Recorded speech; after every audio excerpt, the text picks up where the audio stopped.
Bueno, le vamos a dar la palabra al presidente del Sindicato de Trabajadores de Starbucks, diputados, por favor, a Andrés Giordano. No, si tenemos tiempo. Muchas gracias por la invitación. Quería intentar presentar un PPT, pero me dicen por interno que parece que no se puede. No sé si quizá después lo podemos hacer llegar o algo así, pero me voy a basar de todas maneras en él para la presentación. Y lo primero que quisiera decir, la mayoría quizás de ustedes lo saben, pero Starbucks es una empresa multinacional gigantesca, tiene miles y miles de trabajadores en todo el mundo, presencia en más de 70 países. Es la cafetería más grande que existe actualmente, la tostadora de café más grande también, y es una empresa que contrata principalmente trabajadores y trabajadoras muy jóvenes, que normalmente hacen su primera experiencia laboral en la empresa, como ocurre en el rubro de la comida rápida, también en McDonald's, en Kentucky Fried Chicken y en otras más. Por lo tanto, tiene una serie de particularidades, como por ejemplo una altísima rotación y un trabajador en general muy joven, que también nos ponen en una situación muy compleja debido a la crisis que estamos viviendo como país. Primero quisiera referirme entonces a la situación de Starbucks en Chile. Quiero mencionar que nosotros desde muy temprano, cuando ya el COVID era una noticia de carácter internacional, nosotros rápidamente con nuestro empleador sostuvimos reuniones, en enero estamos hablando, para que por lo menos en los sectores de los aeropuertos se tomasen medidas como las que efectivamente se estaban tomando, y ahí probablemente José Pérez puede dar fe de lo que estoy diciendo. Se comenzaban a ver en los aeropuertos a fines de enero, principios de febrero, por los contagios que estaban ocurriendo básicamente en el traspaso de la frontera. Sin embargo, y lamentablemente, esto se tiene hasta ahora, la empresa no tuvo ningún tipo de gestión, comprometió ciertos esfuerzos, comprometió insumos, pero estos no llegaron, se mantuvieron en cajas cerradas, y la verdad que los trabajadores y trabajadoras vieron con bastante pavor cómo el resto del aeropuerto se protegía. Sin embargo, ellos, que estaban igualmente expuestos, no tenían el mismo grado de protección. Luego, en marzo, cuando ya se gatilla propiamente acá el estado de emergencia, de catástrofe, lo que ocurre es que no se tomaron tampoco las suficientes ni las oportunas medidas de cuidado, faltaron insumos, a pesar de que la empresa arrojó comunicados por todas sus redes sociales y en particular hacia sus clientes respecto de, por ejemplo, la existencia de alcohol gel, ciertas medidas de distancia y lejanía que la verdad no se fueron cumpliendo a cabalidad, y eso también fue generando mucha incertidumbre. Y como dijo Leandro hace un momento, que el sindicato tuviese que actuar de una manera muy decidida a través del artículo 184, porque la verdad es que muchos trabajadores y trabajadoras vieron sus vidas expuestas. Como saben, la mayoría de las tiendas están ubicadas en los sectores orientes o en sectores periféricos que requieren largos transportes, y precisamente los trabajadores y trabajadoras no viven necesariamente cerca. Por lo tanto, el sistema de transporte público comenzó a ser quizás el foco de mayor temor, a pesar de que la actividad en los interiores de los locales se podía ver reducida. Y al final, los distintos actos de autoridad, en particular la disposición que prohibió a los restaurantes, salvo que tuviesen productos para llevar o delivery, fueron haciendo que la empresa dejara de hacer oídos sordos y comenzase a cerrar uno que otro local y mantuviese esta disposición de funcionar con delivery. ¿Ya? Lamentablemente, el día 2 de abril, lo que hace la empresa Starbucks, y lo hemos denunciado en varias redes sociales, es sin notificación alguna, ni a los trabajadores en particular previa, y por supuesto no a los sindicatos, teniendo ni siquiera la más mínima deferencia de comentarlo, ya ni siquiera en el tenor de la ley, que lo que dice es que esto debería consultarse al sindicato. Sin siquiera una conversación al respecto, comienza a llamar por teléfono el día 2 de abril en la mañana a los más de 1.700 trabajadores y trabajadoras que posteriormente suspendería, y les comunica que los va a suspender unilateralmente en base a las instrucciones que supuestamente habría dictado la autoridad y que le impedirían operar. Esto afectó a baristas y distintos supervisores, pero particularmente no los altos cargos, los cargos mejor remunerados de las tiendas, que son los gerentes de local. Es decir, solo afectó al 90% de la planta. Y que lo que es más curioso, y lo que nosotros hemos criticado en todos lados, que las tiendas que han seguido operando con delivery lo han hecho precisamente a través de estos cargos gerenciales, que digo, están recibiendo su sueldo íntegro, y son además los trabajadores mejor pagados, ganando en promedio dos a tres veces los salarios, incluso 4 veces los salarios de un barista promedio. Ya, bueno, yo tenía acá algunas exhibiciones que quería mostrarles, pero me las voy a saltar, y también en honor al tiempo quiero comentar primero cómo nos afecta esta medida, ya conversando directamente del proyecto de protección al empleo, que nosotros decimos, y lo decimos abiertamente acá también, nos parece que es un proyecto que desprotege el empleo. O sea, no cumple el objeto y más bien protege a los empleadores de cualquier tipo, no solo a las pymes, y partimos de la base de que se ha relativizado un discurso que inicialmente orientaba a las empresas a utilizar esto cuando lo necesitaran, pero hoy día cada vez aparece más suavizado el matiz de la ministra, que la tenemos acá también conectada, donde ya parece que en realidad cualquier empresa que vea mínimamente afectada sus operaciones puede acogerse a esta ley, lo que a la larga quiere decir que todas las empresas se pueden acoger, porque en la crisis en la que estamos cualquier empresa podría alegar lo mismo.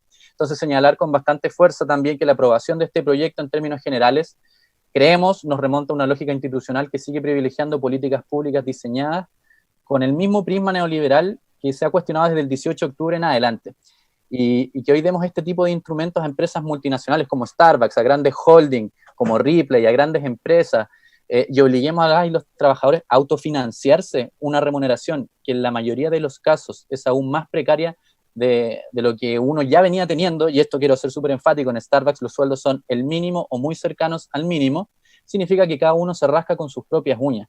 Y con esto quiero expresar que el sindicato, y esto es un mandato que tenemos, no viene a colegislar sobre un proyecto que vemos nefasto desde su génesis, más allá de que evidentemente nos vamos a centrar en los elementos técnicos que siguen afectándonos hoy en día. Y lamentamos profundamente que este proyecto, precisamente por esa matriz de que sean los propios trabajadores quienes se autofinancien y que autofinancien, o sea, y que financien también a las empresas, que este proyecto haya sido aprobado de manera tan transversal, porque en gran medida sigue con una lógica de depositar este costo primeramente de la crisis en las y los trabajadores. Dicho eso, quiero comentarles cómo nos afecta esta medida. El sueldo promedio para un barista es 199.359 pesos en Starbucks Chile. La hora de trabajo vale menos que el café más barato, que es un espresso, que actualmente vale 1.800 a 2.100 dependiendo del local donde se compre. Somos trabajadores jóvenes, somos trabajadores que nos encontramos ya precarizados, como señalaba, precisamente con salarios muy bajos, y esta suspensión nos precariza aún más, pues reduce nuestros ingresos a un porcentaje de lo imponible y elimina la mayoría de las asignaciones que hacen posible que los baristas y baristas lleguen a fin de mes. Y acá quiero ser súper concreto. Existen, por ejemplo, asignaciones de colación y asignaciones de movilización que no cubren todo el costo que realmente significa para un trabajador o una trabajadora asistir a trabajar y alimentarse, generalmente en un sector acomodado de la población, pero que aún así lo que termina haciendo la gente es viniéndose en bicicleta, ahorrándose la asignación de colación para poder, en el fondo, comiéndose un pan con mortadela o alguna cosa así, para poder llegar a fin de mes y cumplir un poco con las expectativas de vida de su núcleo familiar. Y en ese sentido, que la empresa sea tan evasiva y errática con el sindicato, que no sea capaz, por ejemplo, de dar claridad de si informó o no informó la nómina a la AFC respecto de esta suspensión que pretende ejercer de manera unilateral y que no cumple con los supuestos para hacerlo, nos parece todavía más preocupante. Por otro lado, quiero mencionar que más de 1.000 baristas, de los 1.700 que están suspendidos, más de 1.000 trabajan 30 horas. Es decir, el mínimo que les va a otorgar el seguro de cesantía no van a ser 225.000 pesos, como dice el proyecto de ley, sino que es un monto mucho menor, 150.000 pesos. Y acá había un video que yo les quería exhibir, pero donde tenemos a casi 200 trabajadores puestos ahí, en todo caso lo pueden ver en redes sociales, donde básicamente hay gente que con esto se queda en la calle. Una multinacional se resta de pagar remuneraciones y eso significa que hay gente que posterga operaciones, que posterga los estudios, que debe congelar porque no da para vivir con 150.000 pesos. 30 horas, hay trabajadores que trabajan 20, hay trabajadores que trabajan 16, hay trabajadores y trabajadoras que sostienen a sus abuelos jubilados con pensiones de miseria. Y por esto mismo, tampoco acceden al ingreso mínimo garantizado, porque la mayoría trabaja 30 horas y el ingreso mínimo garantizado ni siquiera contempla a los trabajadores part-time. Y en esto también nosotros creemos que el sueldo mínimo garantizado no era la manera de discutir los ingresos que deberían entregar las empresas a sus trabajadores por lo que producen. Sin embargo, acá vemos que incluso esas medidas paliativas no llegan. Y a quienes trabajan más de 45 horas, que además tienen gratificaciones, tampoco acceden porque no están bajo la barrera que se fijó, que son cerca de 380 y tantos mil pesos. Entonces, para financiar el 70% de nuestra remuneración con el fondo individual, un trabajador de Starbucks necesita haber estado por lo menos 2,8 años prestando servicios para la empresa, solo para tener los fondos, o haber prestado 2,8 años en empresas similares. Y la verdad que, como dije, esta es la primera pega de mucha gente y en su gran mayoría no superan el año de empleo. Por lo tanto, tenemos una situación donde hay mucha gente que se va a comer absolutamente su seguro de desempleo individual, y tenemos también que el proyecto, a pesar de que se llama de protección del empleo no protege definitivamente el empleo porque no prohíbe los despidos por necesidades de la empresa. Y no existe absolutamente ninguna garantía que toda esta gente que hoy día se come su seguro de cesantía hasta la última gota, la próxima semana, el próximo mes, en 6 meses más, no va a ser despedido por las necesidades que tenga la empresa. Y todos sabemos que además las facultades para defendernos en estas condiciones son muy difíciles, muy precarias, y salvo que los trabajadores se encuentren organizados, además cuesta encontrar una ayuda o una mano que se tienda en términos jurídicos. Entonces, nosotros sentimos que acá hay un sinsentido en esta norma que además se presta para abusos. Porque da lo mismo el tamaño de la empresa, nosotros decimos que no, porque entonces las cargas de la crisis no se reparten equitativamente y no podemos permitir que los mismos de siempre, que como dijo también Leandro o como dijo también recién Manuel Díaz, que han lucrado por años y por años, después trasladen rápidamente este costo a las y los trabajadores. El día 2 de abril, un día después de que se promulgó esta ley, antes de que se publicara y mucho antes todavía de que saliera la resolución de la Subsecretaría de Hacienda, ya la empresa había anunciado que unilateralmente iba a acogerse a esta ley. Miren, además, solo para hablar un poco en términos de cifras comparativas, Starbucks, si uno ve el año 2015 y el año 2018, y acá sin revelar cifras concretas para no caer en revelación de información confidencial, dobló su volumen de ventas, que es miles de millones de pesos.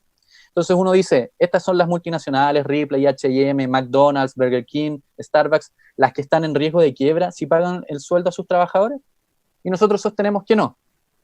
Sostenemos que no porque además Starbucks, vamos a referirnos solo a Starbucks, ha aumentado sus rentabilidades en Chile desde el año 2015 porcentualmente más que las AFP. Es decir, las rentabilidades, por ejemplo, entre el 2017 y el 2018 son superiores a un 12%. ¿Cómo se invierten estas utilidades? ¿Dónde están? No lo sabemos. Lo que sí sabemos es que para pagar salarios no están y han desaparecido, y rápidamente una empresa que debiese ser considerada una multinacional se transforma en una empresa local. Y por último, quisiera ir diciendo, ya cerrando un poco, que se trata de una mala ley y una ley mal aplicada. El acto de autoridad, que quedó fijado sobre todo en el artículo primero de la ley, supone la existencia de una paralización en todo o parte del territorio para que la empresa pueda acogerse unilateralmente a la suspensión. Hoy día vemos que no solo Starbucks, sino que McDonald's y otras empresas lo han hecho de esta manera, pero siguen operando por delivery y siguen abriendo más locales y siguen además haciendo cosas como por detrás de las organizaciones sindicales, llamando a la gente para saber si se quieren reincorporar a trabajar, pero en secreto, que esto no se ventile. Nos damos cuenta que si el sindicato no existe, si no está mediante la organización el acuerdo, tampoco existe un mutuo acuerdo, y lo que existe es una presión, como la hemos visto en todo el rubro, en Kentucky Fried Chicken, donde gente termina firmando permisos sin goce de sueldo ante la amenaza del despido. Entonces, lamentamos que una empresa como Starbucks desde el 2 de abril no tenga voluntad de diálogo, siga con una obstinación autoritaria de mantenerse en esto, y queremos hacer la desagradable comparación de también pensar a las multinacionales en su dimensión internacional. Porque la realidad comparada de Starbucks Chile, por ejemplo, con la de Starbucks en Estados Unidos y Canadá es totalmente distinta. Por allá se pagaron los sueldos íntegros de todos sus trabajadores acá en abril mientras se quedaban en la casa. Se les dio paga mayor a quienes asistían a trabajar en la modalidad delivery. Se generó un fondo de $10 millones para prestar apoyo a los trabajadores en temas financieros, y además se puso a disposición un seguro médico. Acá en Chile lo único que hemos visto por parte de la empresa es que anuncia la suspensión.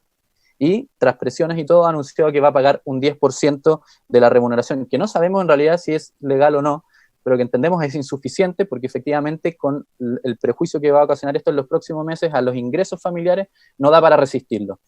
Y también vemos que también Starbucks en México entregó permisos sin goce de sueldo también por la vía del mutuo acuerdo, pero se denunció en redes sociales que fue por la vía de obligación. En Argentina rebajó las remuneraciones variablemente desde el 50% al 30% dependiendo de los cargos, y acá en Chile tenemos una suspensión del 90%. Entonces, solo para terminar, y prometo no extenderme más, sí, recalcamos. Sí, dígame. Ya estamos con los tiempos listos. Sí. Señalar que con este proyecto, lamentablemente, la ley la siguen, los costos de esta crisis siguen trasladándose a los trabajadores y trabajadoras. Tenemos una situación muy compleja donde no se abordan a los sindicatos como corresponde. La empresa hasta el momento sigue bypaseándonos sin que eso le genere ningún perjuicio.